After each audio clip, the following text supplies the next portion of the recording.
नमस्कार दोस्तों, एक बार फिर से आपका बहुत बहुत स्वागत है। उत्तर प्रदेश जैसे बड़े राज्य की 4 बार की सूबे की पूर्व मुख्यमंत्री बीएसपी सुप्रीमो बहन मावती के जन्मदिन की सबसे पहले आप सभी तमाम दर्शकों को बहुत बहुत बधाई, शुभकामनाएं जो लगातार हमारे साथ जुड़े रहते हैं।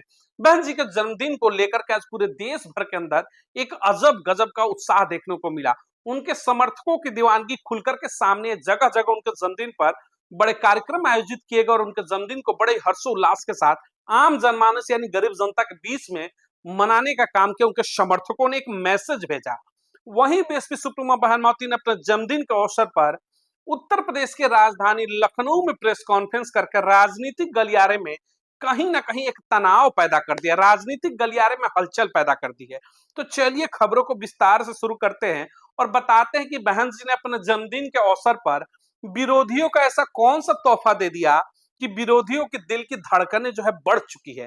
तो यानी वाकई में उत्तर प्रदेश की राजनीति में 27 में बड़ा खेल होना है, ये तो तय हो चुका है बसपा के आज की रणनीति को लेकर के। तो चलिए खबरों को विस्तार से शुरू करते हैं। स्क्रीन पर तस्वीरें देख रहे होंगे आप, ये है महाशय कांग्रेस पार्टी के इस समय कह लीजिए कि युवराज, कांग्रेस पार्टी के खेवनहार राहुल गांधी। जी हाँ, राहुल गांधी को बीएसपी सुप्रीमो बहन मावती ने आरक्षण विरोधी करार देते हुए कहा कि कांग्रेस आरक्षण के साथ खिलवाड़ कर रही है और इसे समाप्त करने का पूरा प्रयास कर रही है। जी हाँ, मीडिया के सामने बहन जी ने जिस तरीके से आरक्षण विरोधी कांग्रेस का पूरा चाल चरित्र जो है बेनकाब कर दिया। उन्होंने कहा कि संभल करके रहना होगा बहुजन समाज के लोगों को, बहुजन समाज को, आपके आरक्षण को धीरे धीरे समाप्त करने की योजना कांग्रेस की है। बहन जी ने जो कहा वो गलत भी नहीं है। कैसे नहीं है मैं बताता हूं आपको। आपको याद होगा राहुल गांधी कुछ टाइम पहले विदेश गए थे, अक्सर विदेश जाते रहते हैं। विदेश में जाकर के अमेरिका में उन्होंने ये बयान दिया था कि जो आरक्षण है भारत के अंदर उसके ऊपर समीक्षा होनी चाहिए और जब लाभान्वित हो चुके हैं तो आरक्षण को धीरे धीरे खत्म कर देना चाहिए। अक्सर ना चाहते हुए भी कांग्रेस की तरफ से ऐसे बयान आपको देखने को मिलते होंगे जहां वो आरक्षण के खिलाफ बातें करते हैं। उन्हीं मुद्दों को बहन जी ने आज अपने जन्मदिन के अवसर पर इस देश के तमाम दलित पिछड़ों के हक और हुकूमत की बात को बुलंद किया, उनकी आवाज को उठाया। उन्होंने कहा कि कांग्रेस चाहती है कि देश के अंदर आरक्षण की समाप्ति हो, लेकिन जब तक बसपा है, बसपा का वजूद है और देश के अंदर बहुजन समाज और अंबेडकरवाद की विचारधारा के लोग हैं, कभी भी आरक्षण को आप छू भी नहीं सकते। यानी कि खुली चुनौती दे दी तमाम दलों को। उन्होंने कहा कि भारतीय जनता पार्टी हो, मौजूदा सरकार, या फिर उत्तर प्रदेश में विपक्ष की भूमिका निभा रहे अखिलेश यादव, या फिर केंद्र में विपक्ष की भूमिका निभा रही कांग्रेस, ये तमाम चेहरे जो है आरक्षण विरोधी हैं। हर वक्त कहीं ना कहीं आरक्षण के खिलाफ इनकी एक अलग रणनीति होती है। वहीं उन्होंने कहा कि नीला गंजी पहन करके, यानी कि नीली टी शर्ट पहन करके, नीला सूट पहन करके कांग्रेस कहीं ना कहीं अंबेडकरवाद के विचारों के साथ खिलवाड़ कर रही है। यानी कि कपड़े का रंग दिखा करके जो नकली अंबेडकरवादी बनते हैं, इन तमाम नकली अंबेडकरवादियों की चूल्हे आज कस करके रख दी। यानी उनके चूल्हे हिलाने का काम किया बीएसपी सुप्रीमो बहन मावती ने अपने प्रेस कॉन्फ्रेंस में। नीली टी शर्ट का जिक्र क्यों आता है, ये तस्वीर देखिएगा। आपको याद होगा संसद के अंदर जिस तरीके से बयान आया था अमित शाह का माननीय बाबा साहब भीमराव अंबेडकर के खिलाफ, उस अपमान को लेकर के देश भर में प्रदर्शन हुए। बसपा ने पूरे देश भर में भारत बंद का आयोजन भी बुलाया। भारत बंद सफल भी रहा, बड़ा विरोध प्रदर्शन हुआ। उसी बीच में नकली अंबेडकरवादियों ने कपड़े का रंग ही बदल दिया। यानी राहुल गांधी सफेद टी शर्ट से नीली टी शर्ट पर आ गए, प्रियंका गांधी देखते ही देखते नीले सूट में आ गई। इन तमाम नकली अंबेडकरवादियों के चेहरों से नकाब उतार करके उनकी सच्चाई को आज दिखाने का अपने जन्मदिन के अवसर पर बहन मावती ने काम किया। उन्होंने कहा कि नीले कपड़े पहन करके ये नकली अंबेडकरवादी भ्रमित करते हैं लोगों को। ये सबसे बड़े आरक्षण विरोधी, ये सबसे बड़े दलित समाज के विरोधी चेहरे हैं। तो आज जन्मदिन के अवसर पर जिस तरीके से बहन जी ने अपने पुराने अंदाज में, यानी पुराने तेवर में बातों को रखा, उससे कहीं ना कहीं 2027 उत्तर प्रदेश का जो विधानसभा चुनाव है, एक बड़ा मैसेज, एक बड़ा दस्तक दे दिया उन्होंने। साथ ही साथ उन्होंने समाजवादी पार्टी हो, मौजूदा दौर की भारतीय जनता पार्टी हो, योगी आदित्यनाथ हो या फिर नरेंद्र मोदी, तमाम राजनीतिक दलों के चेहरे को एक एक करके बेनकाब किया। आरक्षण विरोधी तमाम चेहरों के कांग्रेस, भाजपा और समाजवादी पार्टी के पूरे चरित्र को जो है उन्होंने खोल करके रख दिया। यानी कि 27 की सत्ता की तैयारी आज उनके जन्मदिन को लेकर के शुरुआत हो चुकी है। बहुत जल्द अब गांव में बैठकें होंगी, यानी कि कैडर कैंप लगेगा। कैडर को लेकर के जिस तरीके से बसपा का इतिहास रहा है, जब जब बसपा ने सड़कों पर उतर करके गांव की पगडंडियों में जाकर के कैडर किया है, सत्ता में वापसी की है। 2007 से 12 की जो सरकार चली थी उसका भी जिक्र किया। उन्होंने कहा कि जो तमाम योजनाएं हम लोगों ने लॉन्च की थी उन योजनाओं की ही नकल करती है इस समय तमाम देश भर के अलग अलग राज्य की सरकारें। तो आरक्षण विरोधियों के खिलाफ इकलौती खड़ी होकर के इस बार लड़ाई लड़ने का बिगुल फूंक दिया बीएसपी सुप्रीमो बहन मावती ने। अब देखिएगा इसी बीच में उत्तर प्रदेश में इस समय 37 सीटें लेकर के समाजवादी पार्टी हो या फिर 7 सीटों के साथ कांग्रेस हो, इस देश के अंदर जब आरक्षण वर्गीकरण का फैसला आया, यानी कि आरक्षण जो एक मुश्त मिलता था उसको विखंडित कर गया, खंड खंड करके उसको बांटा गया, उसके विरोध में जब पूरे देश भर में प्रदर्शन चल रहा था तो इकलौता चेहरा बीएसपी सुप्रीमो बहन मावती जैसी थी जो देश भर में भारत बंद बुलाया और इस बड़े प्रदर्शन को करके केंद्र की सत्ता को चुनौती दी। लेकिन कांग्रेस जो संविधान बचाने के नाम पर 24 चुनावों में उतरी थी मैदान में, हाथों में लाल डायरी लेकर कहते हैं कि संविधान बचाएंगे, उन लोगों ने इतने बड़े मुद्दे पर घरों के अंदर बैठना पसंद किया। यानी एक शब्द, एक बयान, एक प्रदर्शन पूरे देश के अंदर नहीं दिखा। वहीं उत्तर प्रदेश के लल्ला अखिलेश यादव का भी एक भी प्रदर्शन, किसी भी तरीके का विरोध इस पूरे के पूरे मामले में आरक्षण वर्गीकरण के फैसले पर नहीं देखने को मिला।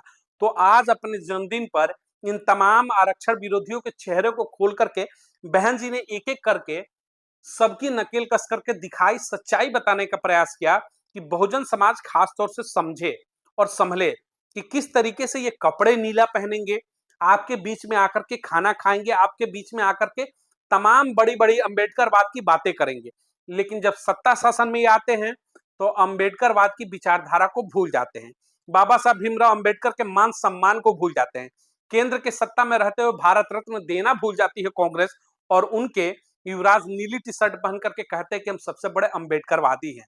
तो इन नकली अंबेडकरवादियों की सच्चाई यही है कि जब जब ये सत्ता में रहे हैं, ये बाबा साहब भीमराव अंबेडकर हो, मान्यवर कांशीराम साहब हो या फिर दलित समाज से जुड़े हुए तमाम महापुरुष हो, उनकी अनदेखी और उनका अपमान करने का एक लंबा इतिहास रहा है कांग्रेस का। यही बहन जी ने आज जन्मदिन के शुभ अवसर पर ये बातें खुल करके रखी।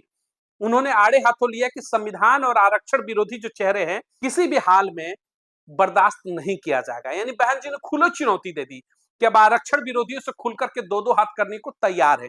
आरक्षण पर अगर सवाल उठाएंगे या फिर अंबेडकरवाद की विचारधाराओं पर सवाल उठाएंगे तो अब जो लड़ाई है आमने सामने की होगी, सड़कों पर उतर करके होगी। तो ये जो रूप था बहन मावती का जन्मदिन के अवसर पर, लोगों ने सोचा कि जन्मदिन है, बधाइयां लोगों से मिलेंगी, दो बात कह करके चली जाएंगी, लेकिन बहन जी ने जिस तरीके से आरक्षण जैसे संगीन मुद्दे को छू दिया और उसके विरोधियों की नकेल कस दी, तमाम विपक्ष के चेहरे भी नहीं सोचे थे कि जन्मदिन के अवसर पर इस तरीके की बातें सुनने को उनको मिलेंगी। वही उत्तर प्रदेश की राजनीति की बात करते हैं। नकली अंबेडकरवादी बनकर के घूमने वाले समाजवादी पार्टी के मुखिया अखिलेश यादव की सच्चाई देखिए कि जब जब सत्ता में आए हैं, 2012 की सत्ता में आते ही सबसे पहले बहुजन समाज के नाम पर बने तमाम जिलों के नाम बदलना हो या फिर अंबेडकर पार्क की दुर्दशा हो या फिर बाबा साहब भीमराव अंबेडकर को लेकर के अमर्यादित बयान उनके नेता यानी कि आजम खान के द्वारा दिया गया हो, तमाम चीजें आपके सामने आज बहन जी ने रखा। उन्होंने बताया कि किस तरीके से नीले टी शर्ट पहन करके अंबेडकरवाद का सिर्फ और सिर्फ नकली मुखौटा लगा करके ये बहुजन समाज के बीच में जाकर के उनके वोटों को और बसपा को तोड़ने का पूरा प्रयास किया जा रहा है। तो आज उत्तर प्रदेश में जिस तरीके से बहुजन समाज खास तौर से और सहित देश के तमाम बहुजन समाज के लोग आज जन्मदिन के अवसर पर एक बड़े अनाउंसमेंट के इंतजार में थे कि बहन जी की तरफ से एक बड़ी घोषणा की जाएगी, आज वो घोषणा हो चुकी है कि अब लोगों के बीच में भी बसपा पहुंचेगी, कैडर कैंप लगेंगे और लोगों के बीच में जाकर के बसपा के किए गए कार्यों की तमाम चर्चाएं की जाएगी, उनको बताई जाएगी कि मात्र 5 साल की सत्ता के अंदर जो पूर्ण बहुमत की थी उसमें किस तरीके से बहन जी ने सर्व समाज के हित के लिए काम किया, किस तरीके से बहुजन समाज के उत्थान के और उनके भागीदारी के लिए काम किया। इन तमाम मुद्दों पर अब बसपा सड़कों पर उतर करके लोगों के बीच में संपर्क करेगी और अपने विचारों को रखेगी। साथ ही साथ आरक्षण विरोधी जो तमाम चेहरे हैं उनकी भी सच्चाई अब गांव गांव जाकर के लोगों से मिलकर के इनके नकली मुखौटों को भी उतारने का बहुजन समाज पार्टी अब काम करेगी। तो आज जन्मदिन के अवसर पर लखनऊ में वाकई में प्रेस कॉन्फ्रेंस के बाद उत्तर प्रदेश की राजनीति गर्माहट आ चुकी है। जी हाँ, जहां उत्तर प्रदेश में कड़ाके की ठंड पड़ रही है, वहीं बहन जी के इस प्रेस कॉन्फ्रेंस के बाद नकली आरक्षण विरोधियों की नकेल कसने के बाद उत्तर प्रदेश के राजनीति का तापमान बदल चुका है। जी हाँ, गर्माहट आ चुकी है उत्तर प्रदेश के राजनीति के अंदर। तो बहुजन समाज को भी खासतौर से समझना होगा कि नीली गंजी पहन करके, नीला टी शर्ट पहन करके, नीला सूट पहन करके कोई अम्बेडकरवादी नहीं हो जाता। अम्बेडकरवादी होने के लिए बीएसपी सुप्रीमो बहन मावती जैसे उदार हृदय का होना जरूरी है। अम्बेडकरवादी होने का परिचय ये है कि जब आप सत्ता शासन में रहते हैं तो बहुजन समाज के महापुरुष हो, बाबा साहब भीमराव अम्बेडकर हो, उनके नाम पर विशाल प्रतिमाएं, नाम पर उनके यूनिवर्सिटी, उनके नाम पर जनपदों के नाम और बड़े बड़े पार्क बना करके, प्रतिमाएं लगा करके सम्मान दिखाया था बहन जी ने। ये नकली अम्बेडकरवादी सत्ता में भूल जाते हैं अम्बेडकरवाद को, भूल जाते हैं बहुजन समाज के महापुरुषों को, और जब सत्ता से बाहर हो जाते हैं यानी जनता सत्ता से बेदखल कर देती है, तो उस सत्ता को पाने के लिए, सत्ता की मलाई को खाने के लिए ये नीली टी शर्ट पहन करके आपके बीच में आते हैं और कहते हैं कि हम तो सबसे बड़े अम्बेडकरवादी हैं। तो आज नीली टी शर्ट पहनने वालों की नकेल कस दी बहन जी ने अपने जन्मदिन के अवसर पर।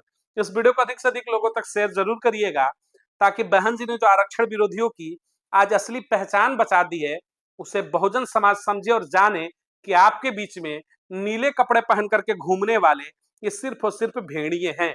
इन भेड़ियों से बचकर के रहिए और बहुजन समाज पार्टी के हाथों को मजबूत करिए। 27 में साथ दोहराएंगे, बहन जी ने आज आह्वान किया है। मिलेंगे अगली तमाम बड़ी खबरों को लेकर के।